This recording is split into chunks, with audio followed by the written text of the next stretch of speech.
ये है पुरी का बेड़ी हनुमान मंदिर, जहां भगवान हनुमान आज भी सोने की जंजीरों में बंधे हैं।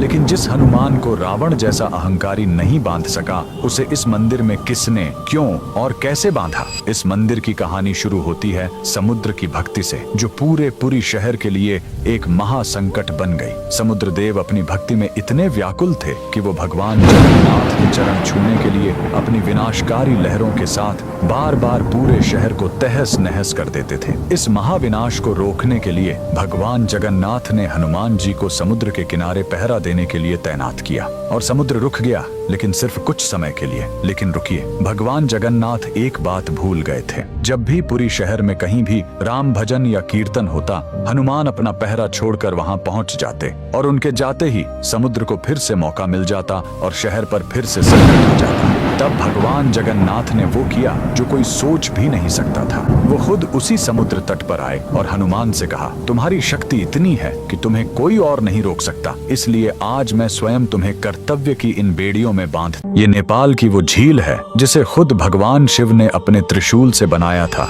लेकिन रुको, इसका रहस्य सीधे भगवान विष्णु के क्षीर सागर तक जाता है। ये कहानी शुरू होती है समुद्र मंथन से। जब सृष्टि को बचाने के लिए शिव ने हलाहल विष पी लिया, तो उसकी जलन से उनका कंठ जलने लगा। उस असहनीय पीड़ा को शांत करने के लिए भगवान शिव हिमालय पहुंचे।